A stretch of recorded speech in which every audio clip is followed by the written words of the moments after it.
Hey, welcome to the show. I'm glad you're with us here on this weekend.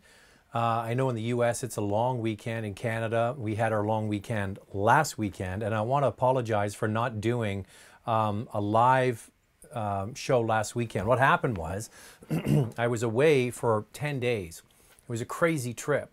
I flew from Vancouver to Montreal, Montreal to Munich, got into Munich with about 2 hours of sleep, and then drove south down to Austria to go to the Wörthersee GTI festival. And there is a video about that on the channel. Basically, it's one of the biggest GTI festivals in the world. It's been going on for 37 years. A lot of fun. So watch the video on that. Then then drove back to Munich from Wörthersee, and then stayed there and picked up a Porsche program where I got a chance to drive the GT3 Touring and did that. That video is out. And then flew from Munich down to Montpellier in France and drove the Porsche Cayenne E Hybrid. There's a video on that. And then back to Munich after 2 nights, then to Toronto to do a Porsche program at Motormouth. I haven't put that video out yet, but it is coming. So stay tuned for that. So then, excuse me, I got home because I'd been gone for 10 days. My grass was like this high, and I had all this yard work to do, and then I put my back out. So last weekend, for the long weekend here in Canada, excuse me, I was absolutely flat out on my back. I couldn't move for 2 days. It was so painful. If you've ever pulled your back and you can't move, it's agony and it's exhausting. So all week long I've been recovering from my sore back. I'm back at it, and I got my deck open. That was the whole idea, was to get the deck up and running for the spring and summer. So that's all happening. So people are jumping on board now. It's great to have everybody here. Getting back to your question and answer, and next weekend, not going to be able to do it either. It's my no, sorry. Next weekend I will. The weekend after won't be able to, because we're going to my son's flag football championships in Kelowna. So I'll be driving back from Kelowna when I'm supposed to do it. I have a crazy amount of travel coming up. So I'm going to the RDX. There's been a lot of questions about the Acura RDX. The event is happening over on Vancouver Island, first week of June. Then I go to Chile to drive the Q8. That's the Audi Q8.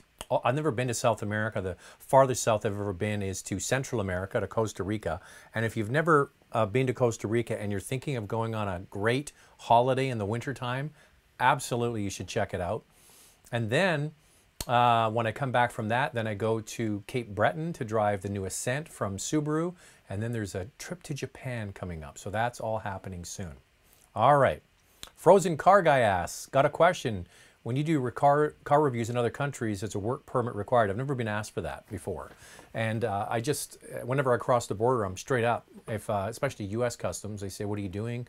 I say, and the number one thing I say is I'm a guest of a Canadian car company to go to an event. So I'm not going somewhere to take a job from somebody. I am going there as a guest of whatever company it is.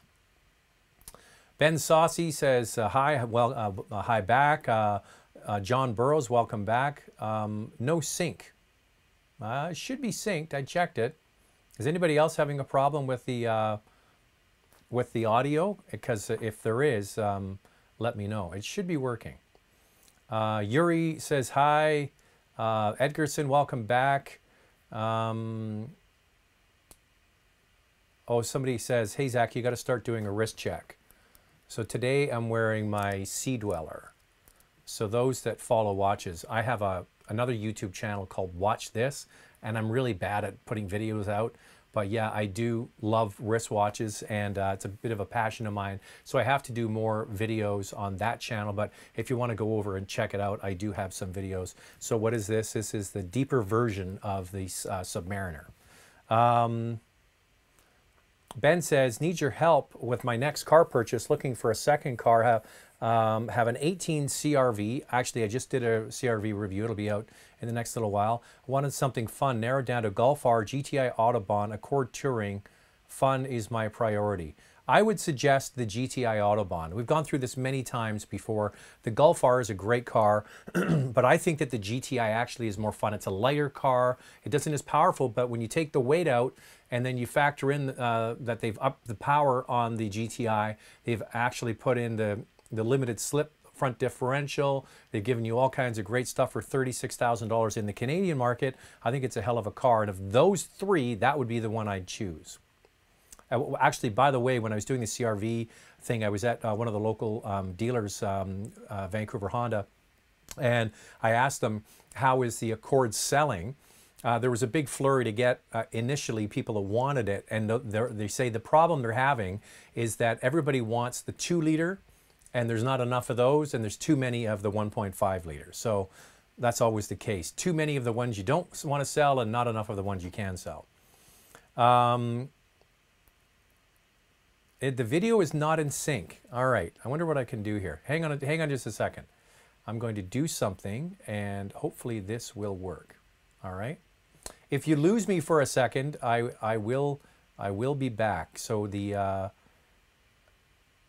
it should be synced. Hang on a sec. I'll be right back.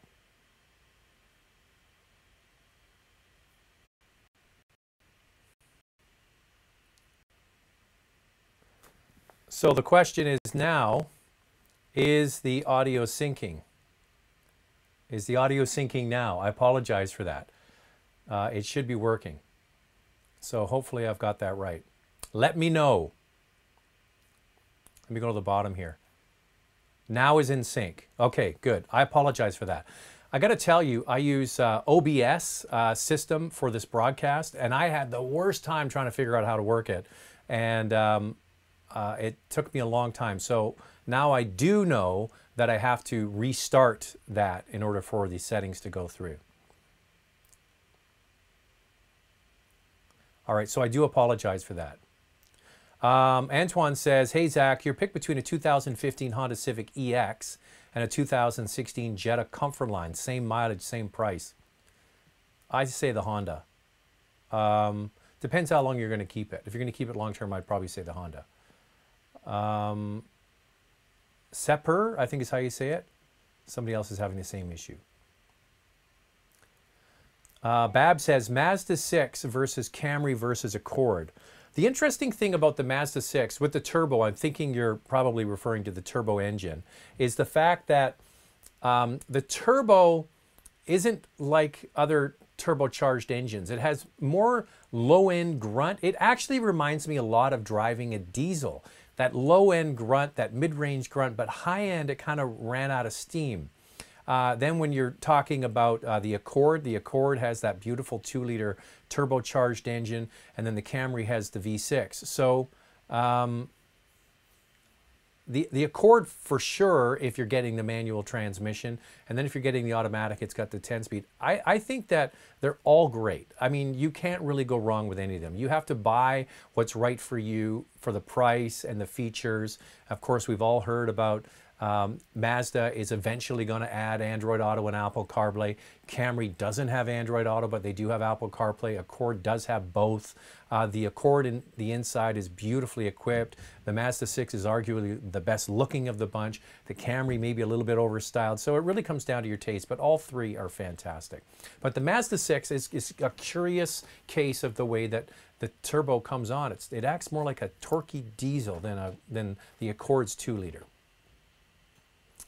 Main concern, Ben's writing back again about the GTI, is the lack of dynamic chassis control. How much better is the GTI with the DCC in terms of daily comfort? I have no issue with the GTI or the Golf R. In fact, I find the Golf R kind of softly sprung, in my opinion. I think that here's what you need to do. Go and drive a GTI and find out for yourself. I think it's a great car. Somebody says, Dwayne says, looks like a Kung Fu movie with the audio being out of sync. Sorry about that. Hey, Zach, I'm looking for a used second-gen Scion TC 13 to 15.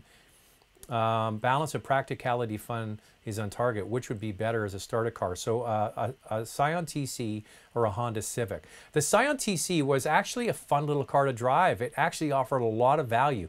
Like most Scion products, it was only available kind of in one trim, I believe. You kind of got everything included.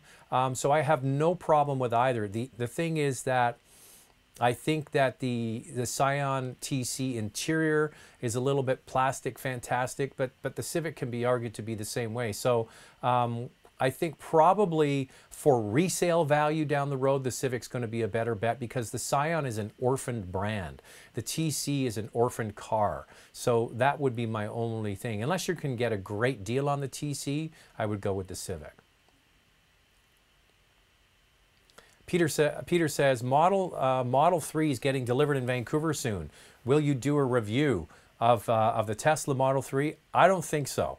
I don't think, well, first of all, I think that Tesla's PR is pretty terrible. They're not a great company to deal with.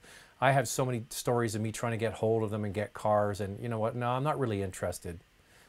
I'll wait to see if they're around a year from now. Someone says, yeah, they saw the Model 3 on the road today. Looks better in person. It's not a bad-looking car. Here's the thing. In Canada, if you don't sell a premium car with all-wheel drive, you're not selling cars. So the Tesla Model 3, you're going to have to buy the D, the dual-motor, all-wheel drive version. And then you're going to want something other than white or black. So then you're going to have to spend money. Then you're going to want things like heated seats and like normal things that you get in a premium car. Then you got to upgrade. So then it's thousands of dollars more. So by the time you're out the showroom door with a Model 3 with the configuration that most people get in an A4 or a BMW 3 Series or a Mercedes-Benz C-Class, it's going to be an expensive car and a very expensive car. So I just don't see how they're going to be able to grab market share away from the main competitors in light of the fact that all of the big manufacturers are going to be bringing more electrified cars to the marketplace in the next 18 to 24 months, like a lot more electric cars. So we'll have to wait and see. Hey, Zach, do you know if there will be a Honda Insight launch event? I'm sure there will be. I haven't heard about it, so I apologize. I don't know much about it. What do you think about the new Ram, the 2019? I think it's a fantastic product. They did a great job. This new Ram is really good. I think that, you know, Ram already had the best interior. Ram already had arguably the quietest cabin. And now they've taken it to a whole other level. It's more refined on road. It's got a nicer interior. It's quieter than before. It's going to be available with the V6, the Pentastar, the Hemi, and the diesel will probably be coming the end of this year, beginning of next year. That being said, the new Ford F-150 with the Power Stroke diesel, the 3-liter, is fantastic. I drove that. There is a video on the channel. So there's some really good stuff out there, but it depends what you're wanting it for. So if you're wanting it to drive every single day, the Ram is going to be hard to beat because it's so refined and quiet.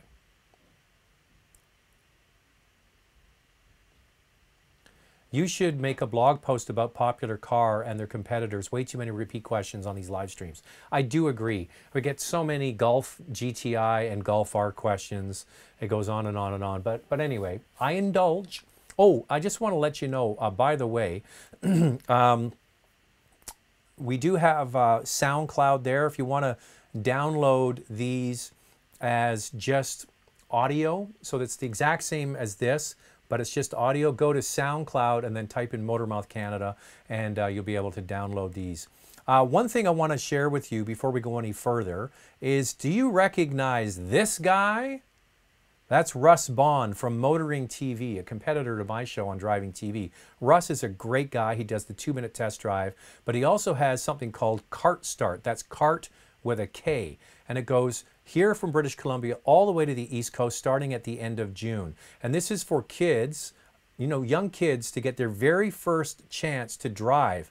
Now, most kids have never driven anything. So getting to use the steering wheel, the brakes, and the gas, and Russ is a great instructor, and these karts are a load of fun. They're supervised. The parents get to go, and you also get to have lunch, and then the parents get a chance to drive all the new Toyota products, and they show the safety features. So Kart Start, teach your kids to become safer drivers. sign up at cartstart.ca. So here's all the different locations: Chilliwack, Red Deer, Saskatoon, Winnipeg, Hamilton, Toronto, Ottawa, Montreal, Trois-Rivières, and Halifax. And if you go to CartStart and enter the promo code ZAC, you will get $20 off. It works out to $59. It's just 59 bucks. So this might be a great Father's Day, father-son, father-daughter event that's coming up. Or if you know somebody that's got a sort of a preteen that wants to actually go out and do some go-karting for half a day, and then the parents get a chance to try the new Toyota cars and you get lunch. It's a real good deal. It's a lot of fun, and it sells out every year, and Russ is a great guy. So go to cartstart.ca. That's CartStart with a K, and put ZAC, Z-A-C-K, in the promo code, and you get 20 bucks off. All right? So that's what this is as well. So Russ is a good buddy of mine. He's a friend of mine, so I always like to help him out every single year. Lexus fan, what do you think of the new or 17 VW Passat versus the new GT? I don't really know much about the new GT, to be honest with you, so I can't really comment. Zip Bob says, hi Zach, it's a good idea to get 0% financing for 84 months for some Kia and Hyundai models like Forte and Elantra. No, no, no. You will pay zero interest, but you're into a, what is that, 7-year car payment? Here's what they call it in the industry. You will always be upside down. You will always owe more for the car than you've paid, right? It's like having a Visa bill and you just put the minimum payment down every month. You never get it paid off.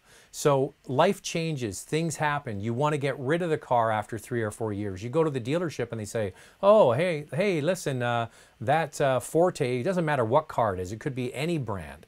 That car's now worth $10,000. So how much do you owe on the loan? Oh, you owe 15. You're upside down. You're underwater by $5,000. And then some people stupidly trade the car in. They roll that $5,000 they owe into the next car loan.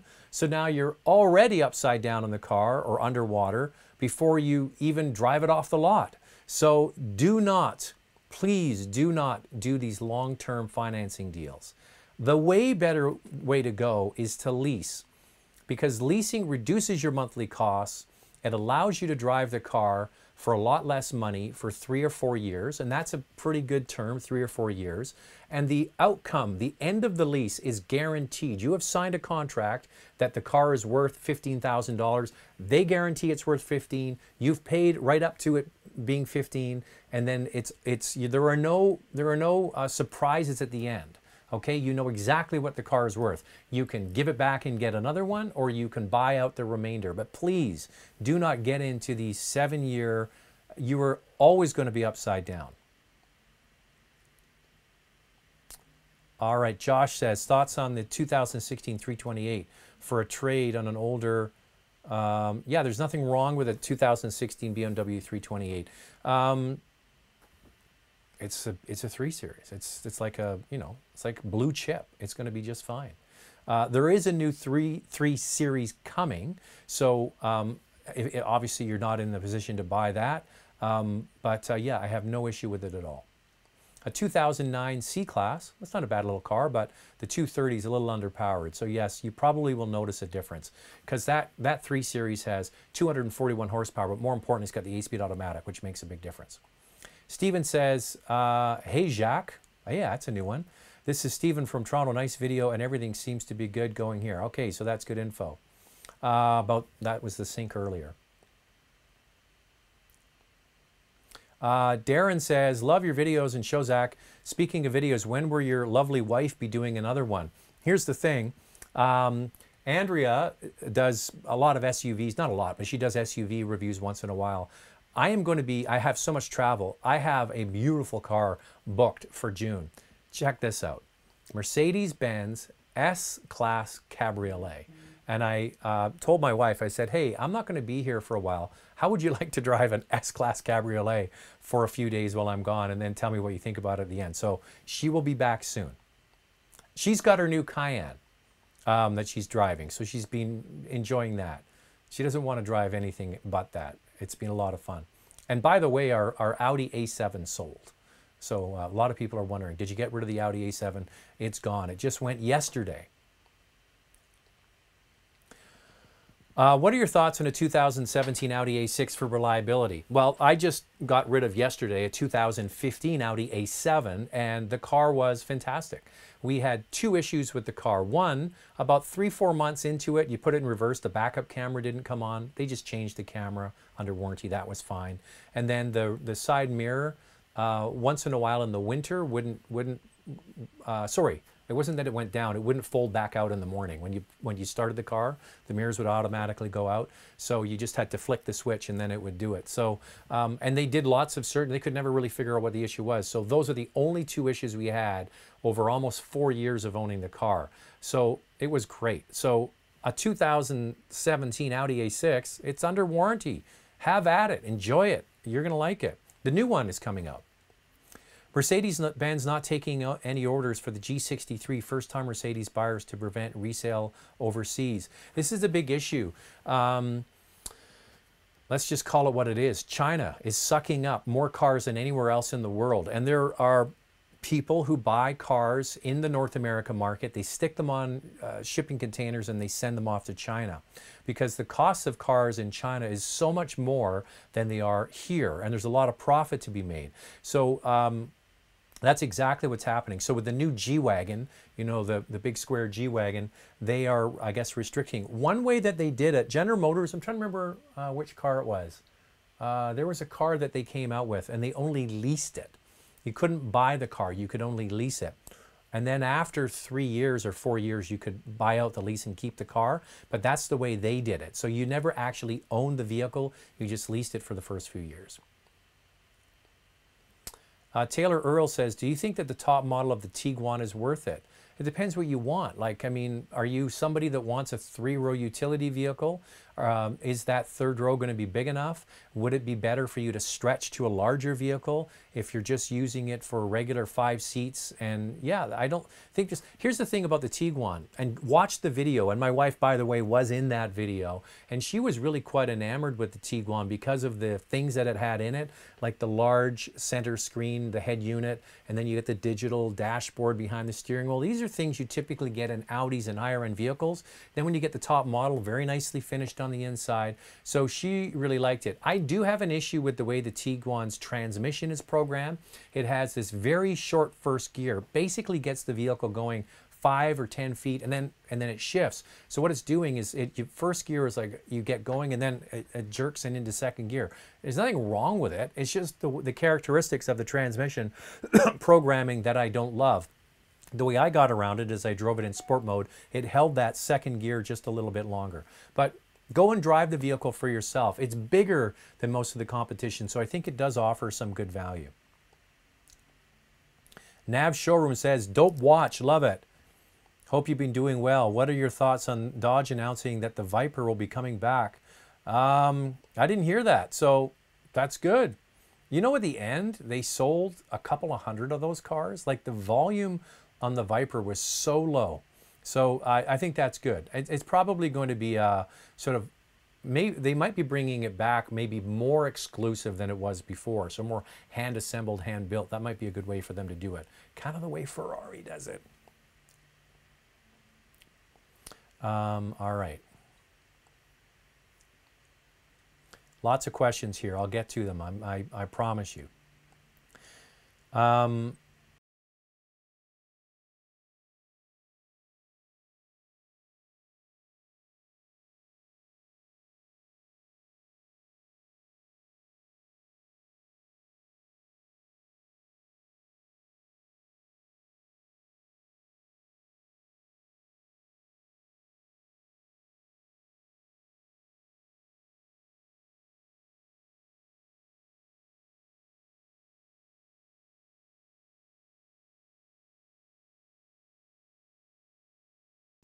So I apologize about that.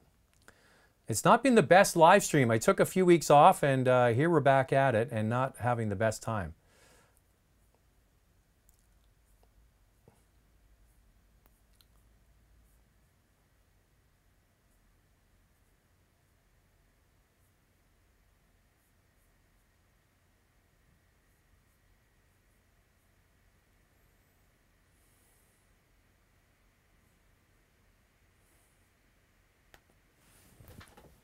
If you can hear me and see me, I apologize.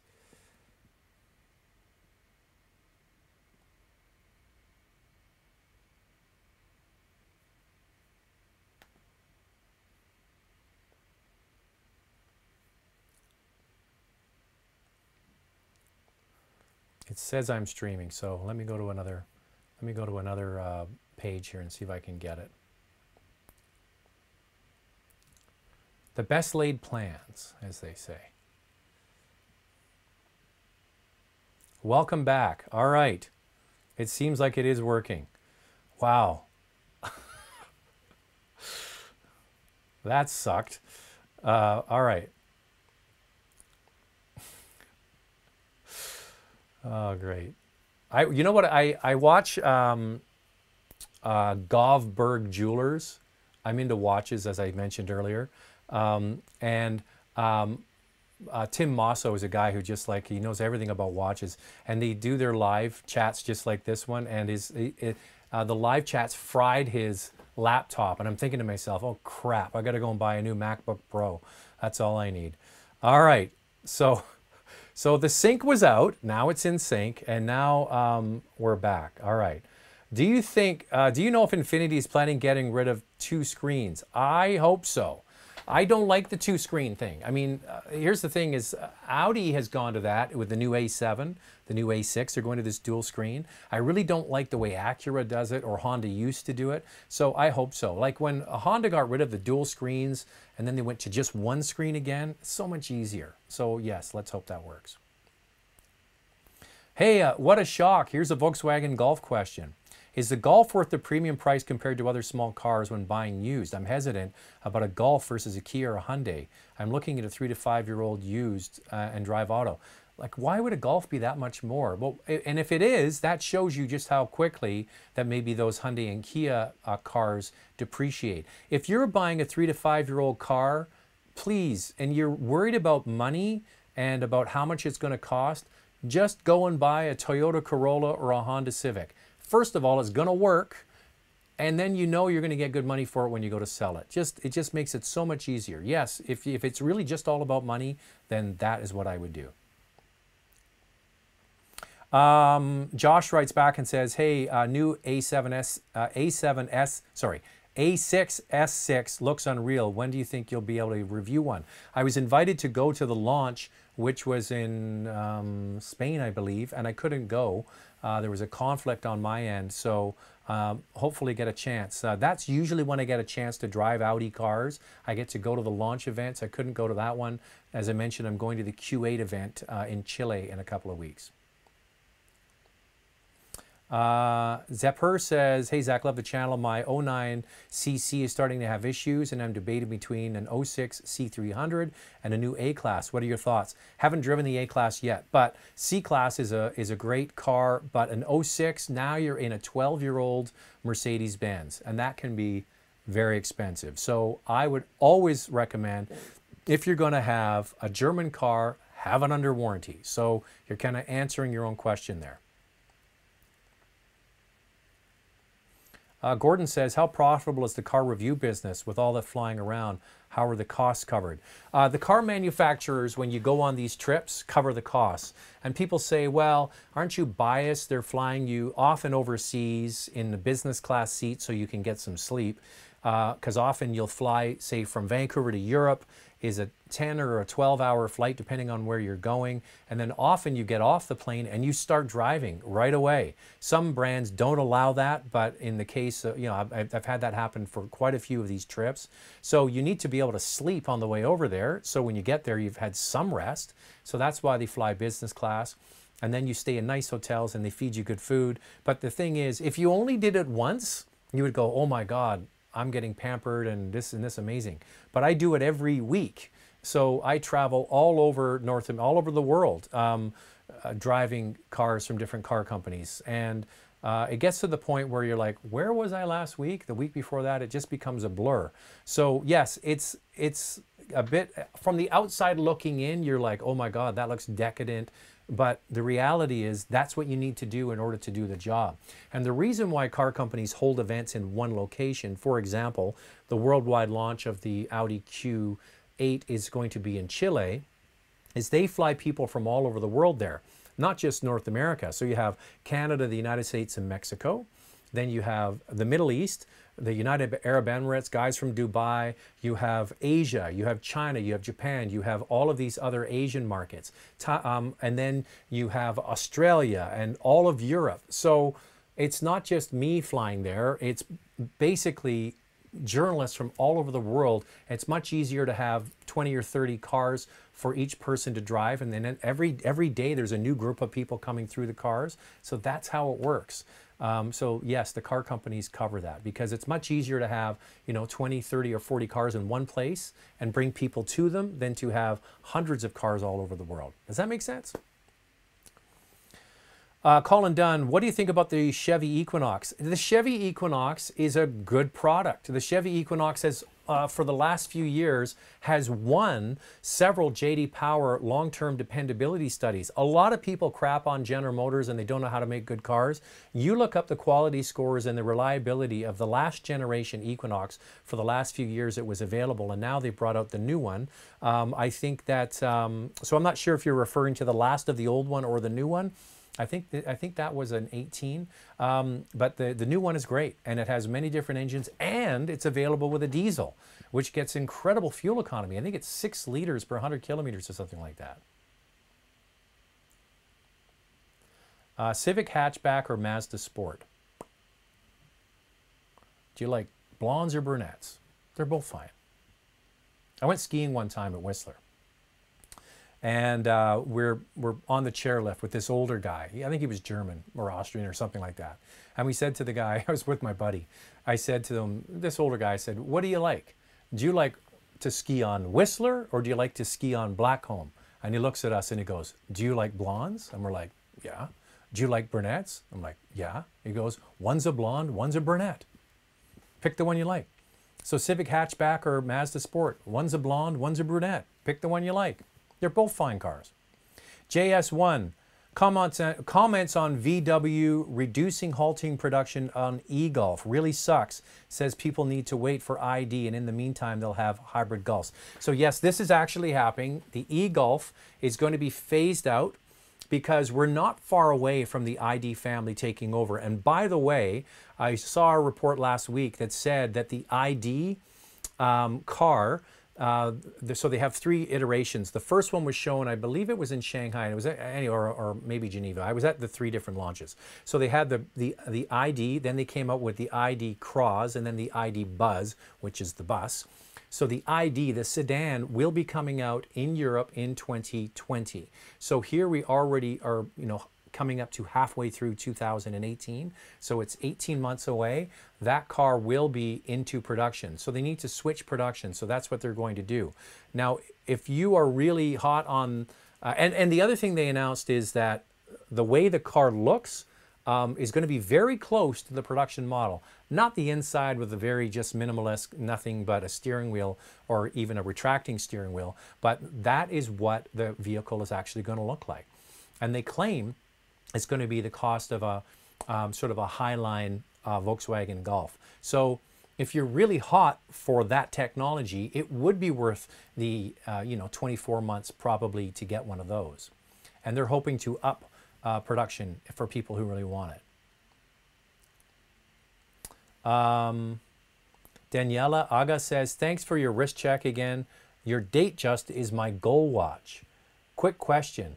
Outlander, I like the way it pivots. I do like the date just too.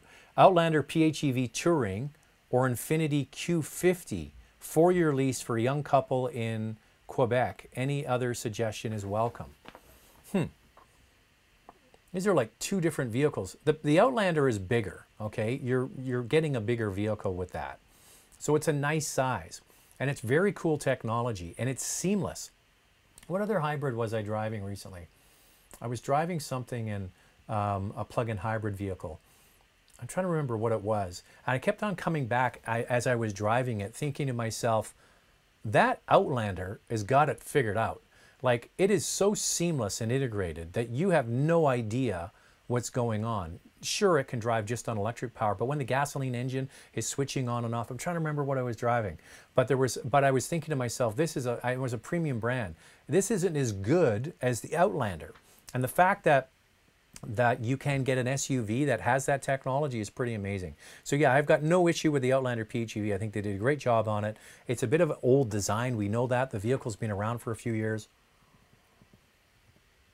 The new Q50 is brand new technology with that variable compression engine, but a really nice premium interior. So try them both and see what you think. I think the PHEV will surprise you.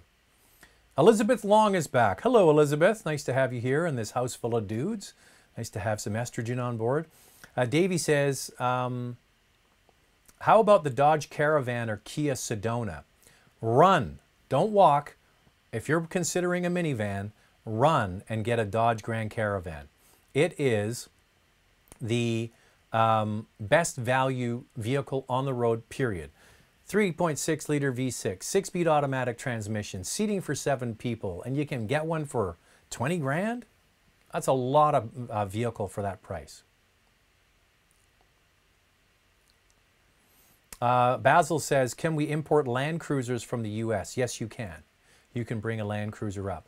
You have to go to, what's the name of the website again? It'll come to me in a second. You have to go to the website to find out what you need to do to get the car to be certified in the Canadian market. So I'm trying to remember the name of it off the top of my head. But anyway, you just have to find out if there's any modifications need to be made to the vehicle. It depends on the age of the Land Cruiser. They basically homogenized bumper regulations and things like that between Canada and the US, headlamps and all those sorts of things. So that's what you need to find out if it can be done, but yes, it should be able to. Here's the interesting thing in Canada versus the United States. Vehicles that are 15 years or older can be brought into Canada without having to do any modifications to them, which is why on the West Coast, there's all of these right-hand drive little mini buses and things that have come in from Japan. And one area that people forget about often is you can get some great European cars, German cars, you know, older BMW M3s and 5 Series wagons and E-Class wagons and things like that. If they're 15 years or older, they can come in with no modifications. Buzzaglow04, hey Zach, premium fuel here in Montreal is 18 cents plus more over regular. I'm leasing a BMW 330i. What I save? How much would you save over regular fuel? Here's the thing: if you're buying a vehicle that is recommended premium fuel, put the right fuel in the car. Don't put the cheaper fuel in. You're not going to get the performance. It's much more taxing on the engine. The computer can adjust the timing to help with pinging and knocking, but you didn't buy a BMW 330xi to drive around in a crappy car. You bought one, you know, so I remember I had I had a boss of mine when I worked in radio as the program director, and I said to him, you know, you're at a stage in your career, you should buy yourself a fine German touring sedan. And he went and got a 5 Series, and so he'd been driving, you know, Japanese cars or whatever, and he finally got it. He has the car for a week, and then he phones me and he says, do I need to put in premium gas? And I'm like, don't be such a cheap ass, just put the right gas in. So my answer to you is, don't be such a cheap ass, put the right gas in. You can run it on regular, but I wouldn't. Which 7-seater is best? The one you like. You know, here's the thing. If you're going to ask a question, how old are you? Do you have kids? What are you using for? What's your budget? Which ones are you looking at? Makes it a lot easier for me. Lamar says, are the safety features worth the extra money, especially for a new driver? The only one that I really believe is worth the money is forward collision warning with autonomous braking. That's where, you know, you're farting around looking for your sunglasses or playing with the radio, and then you look up and it's nothing but brake lights.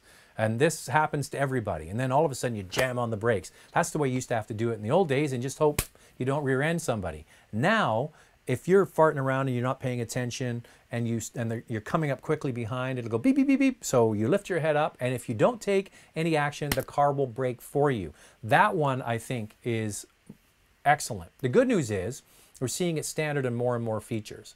The one that I also like, and it's not really an advanced safety feature, is backup camera with sensors and also cross traffic detection.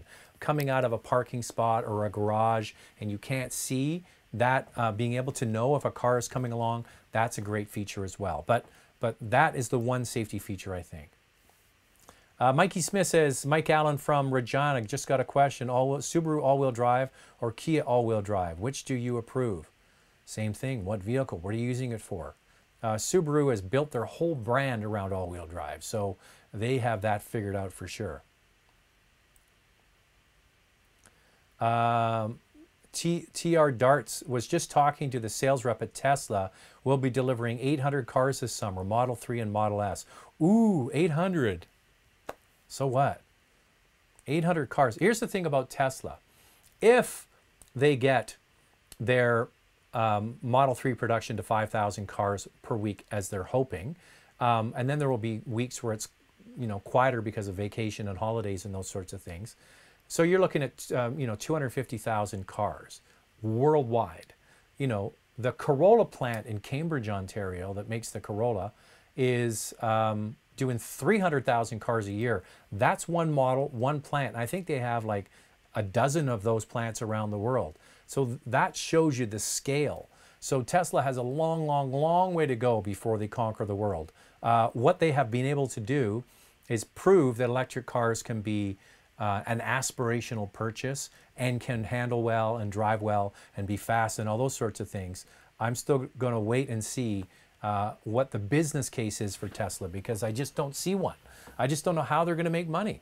Even selling, 250,000. If you make a glass and it costs you 10 cents to make it and you sell them for 5, you're not making any money. That's the problem with Tesla. 3232E's Brick says, why do you think that Genesis put a manual transmission in the G70 in an industry that's shifting heavily to automatics? It's purely, absolutely purely a statement vehicle. We can do it. We will make it. We won't sell many. Doesn't matter. The fact that they're making a premium, performance-oriented compact sedan with a manual transmission and rear-wheel drive for the purists that want it says what they're committed to, which is serving the customer. So even if the customer is only 100 people across the country every year, so be it. The fact that they make that available is a major statement about what they're trying to do. Genesis, what do they need? They need attention, and they need approval, and they need sales. So in order to get attention, approval, and sales, they need to come out with a car that is as good, if not better than the rest, is priced well, has a lot of nice features, and now the fact you can get a manual transmission, even though most people won't buy it, makes a statement about the brand. That's all. That's all they're trying to do. And there will be some people that take it, but not that many. Somebody writes back and says, love Tesla, shorting the shares. Yeah, I think I think it's the biggest short on the stock market right now is all the short traders shorting Tesla. And he goes on to write, and he says, by the time the Model 3 can become mass adopted, many other car companies will have way more capable electric vehicles.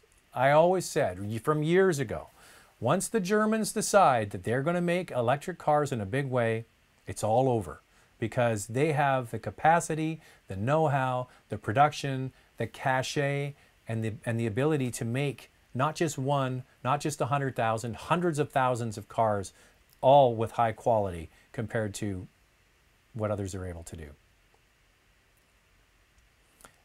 Jake Mark says, great series on the EcoSport shot in Newfoundland. So that was Max Landy from Alberta, went to the EcoSport launch. I couldn't attend, so he went and he did a fine job. And for those that don't know, when you go to one of these car launches, it's a bit of a frantic, frenetic kind of day. So Max would have been paired with somebody else. So he's got to drive the car, let the other person drive the car, and usually only get to drive the car for one day. And then he's got to try and film it at the same time. So it's a real juggling act. And the fact that he was able to pull it off is good for him. And he did say he really loved the energy and the craziness of it. So yeah, considering he's new to this and how crazy these trips can be, I think he did a fine job. We're working on some of the camera stuff, but yeah, good job for Max.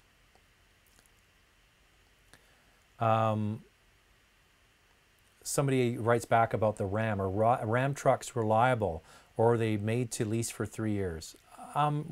If you talk to the Ram people, they have stats that say Ram is the most durable truck. There are more Rams on the road than any other.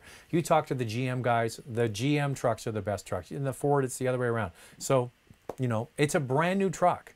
So how reliable is it going to be? We'll have to wait and see, but it's brand new. Ben writes back, Zach, high performance all season or high performance summer tires for the GTI. I'll be using snows, of course, for the winter. Is there a specific summer or all season tire you recommend? Yeah, if you're going to have a dedicated set of winter tires, get the straight summers. There are lots of great, you know, go for a marquee brand, whether you're going to be Michelin, you're going to be, you know, any of the big brands, Pirelli, Continental, you name it. But I would go for a well-made brand of tire. I've done work for Toyo tires in the past. They make a great car. On my Carrera that I sold, I had the Toyo Proxys T1 Sports. Excellent tires, great in the rain, very good in cold weather. So, so there you go. Ushan says, with the non-premium cars updating their interiors and putting in so many features these days, what will justify going for a premium brand? This is a great question. Is it purely personal preference and brand value? Well, yeah, that is the problem. You have all of the features you could ever want in a regular car, like a non-premium car, which begs the question, what makes a premium car? And when you boil it down at the end of the day, it's brand, its appeal, and its heritage, okay? So getting back to Genesis for a while, they don't have any heritage, so it's brand and appeal. And then you have other brands that have loads of heritage, Mercedes-Benz, the oldest car company in the world, or Daimler. Then you've got long-term brands like Cadillac and Lincoln who have had their peaks and their valleys and are trying to come back. Cadillac, I would suggest, is probably doing a better job than Lincoln. But yes, that's what you're paying for. And people do pay to have a certain badge on the steering wheel or on the front of the car. I was shooting in a neighborhood near me. It's a very nice neighborhood. I shoot there all the time. It's called Shaughnessy here in Vancouver. And there's a guy walking his dog by, and I've spoken to him several times. He's a big real estate guy here. And we're talking about Porsches. He's got a Porsche. I have a Porsche. And we're talking about different products. And he says, yeah, but it's got the badge on the front. And he said it, not me. He goes, and that's really important. So that kind of answers your question. People will spend more for a premium brand. Steven says, hey, Zach, it's Steven. I was wondering if I can take part in a car show with you. Sure, send me an email. Where are you? Philip says, nice to have you back on the live show. Good to be here. I'm glad the live stream is back. Been waiting eagerly. Yeah, I apologize. I was on the road, as I mentioned. Then and for those tuning in later, I pulled my back last weekend for the long weekend. It was agony. I was flat out on the sofa or on bed or lying on the floor, for that matter, for 2 days. So last weekend was the long weekend here in Canada. This weekend is the long weekend in the United States. So I'm back now.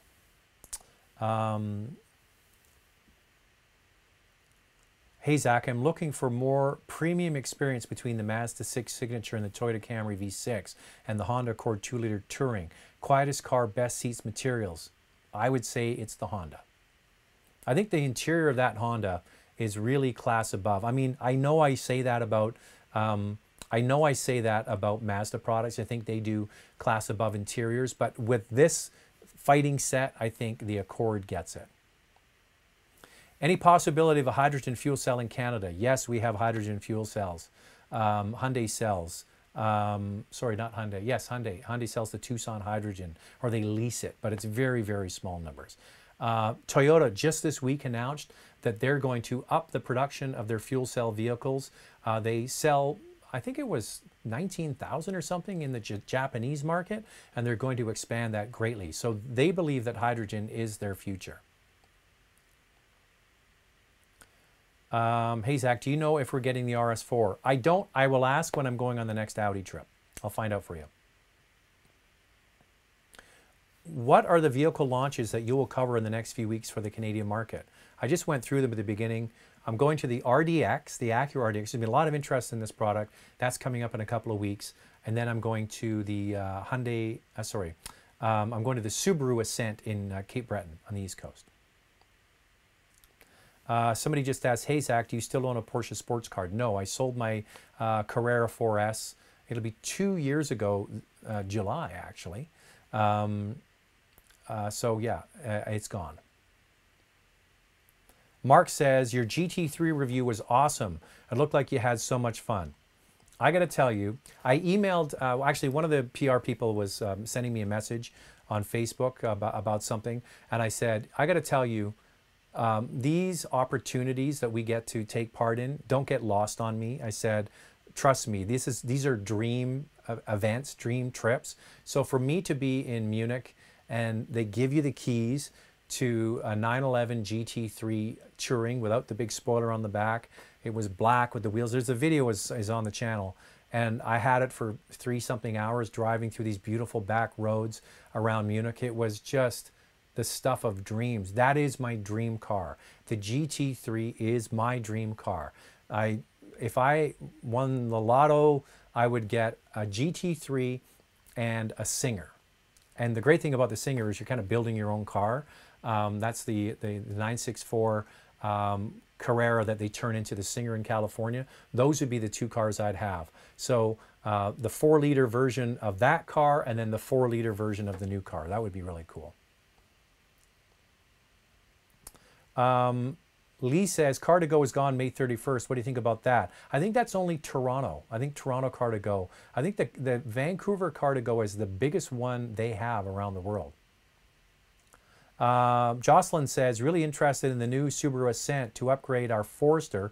A bit concerned about the turbo engine reliability. What do you think? Well, turbo engines have been around for a long time. And some car companies have been doing sort of that size now for a few years. So you've got the CX-9 from Mazda with the 4-cylinder turbo in their 3-row utility. And you also have the Volvo XC90 with a turbo and supercharged 4-cylinder. So, you know, we'll have to wait and see until we get a chance to drive it. But that's the trend, downsizing engines. And it's going to be the 3rd week of June is when I get a chance to drive it. Any way of getting the new Touareg in Canada? No. The Atlas, for regular viewers, know that it has been selling incredibly well.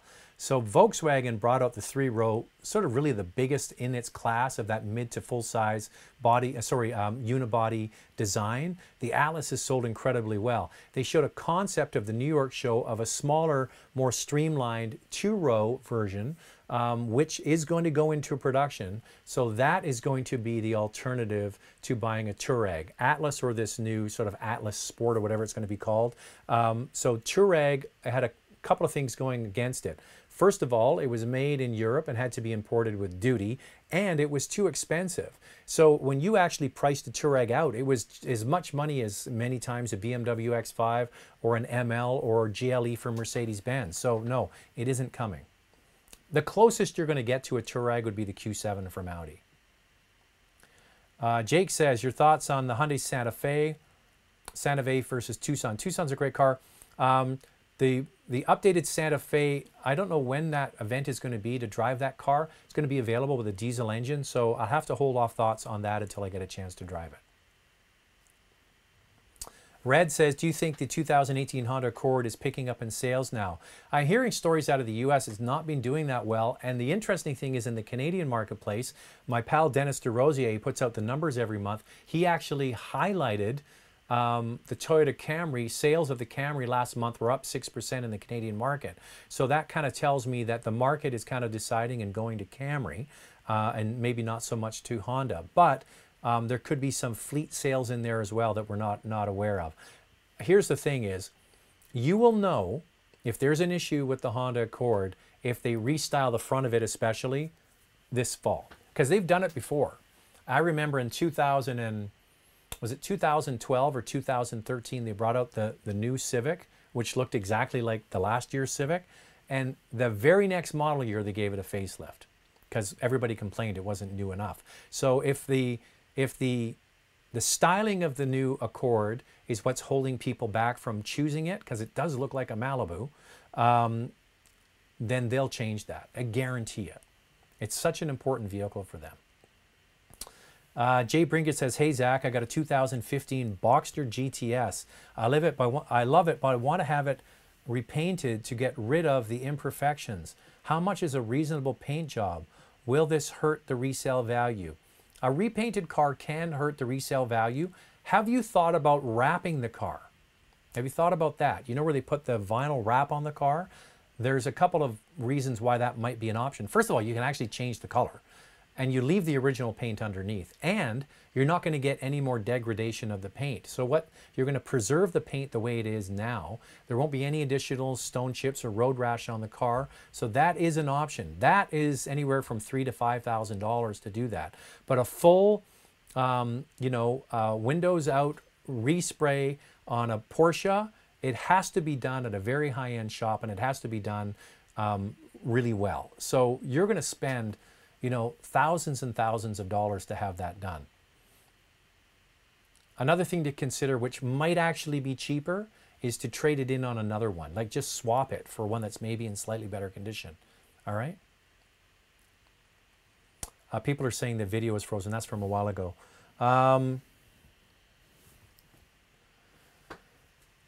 Son of Tamril says, are you going to get a YouTube sponsor button? I'm not quite sure what you mean by that. Is that Patreon? Or I haven't done Patreon. Hey Zach, when is the RDX available? And do you know if pricing would be the same as the current model? So as I mentioned, going to the RDX launch in just a couple of weeks over on Vancouver Island. We'll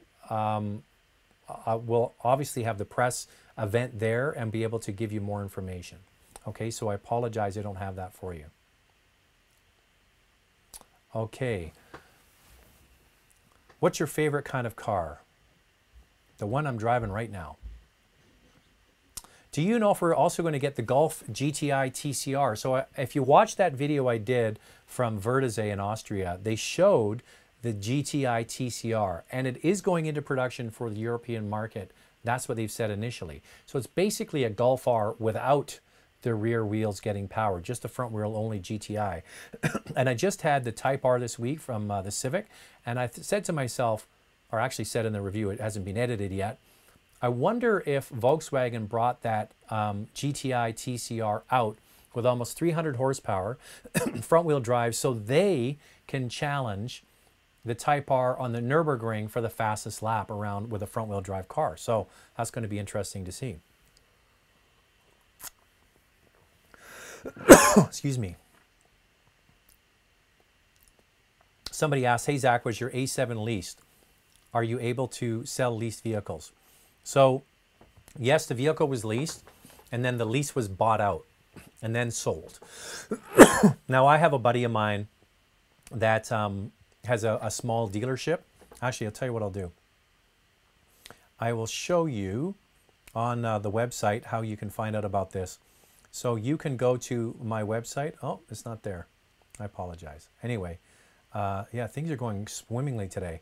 If you go to my website, motormouth.ca, and you click on Zach's Picks, you will see cars from my friend's very small boutique dealership. So he did all of that for me, and the car was just sold yesterday. So I didn't personally do it, he did it. There are some tax advantages to that, but there you go. Say, here's K King. Hey Zach, I'm 28, live in Toronto, work in banking for years. It's boring. Looking at a change, had a passion for cars since I was 4, not interested in servicing cars, prefer the business side. So, so he's looking for a place to start for someone with no experience in the field. So, I'm wondering, I'm not really quite sure what you're asking. You're trying to get a job in the car industry? Is it selling cars? I'm not sure what your thoughts are here.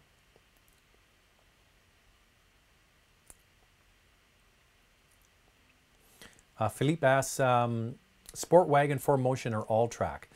It's the same car, really. The only thing is with the all-track, you get a slightly raised, I think it's 15 millimeters. It's really not that much.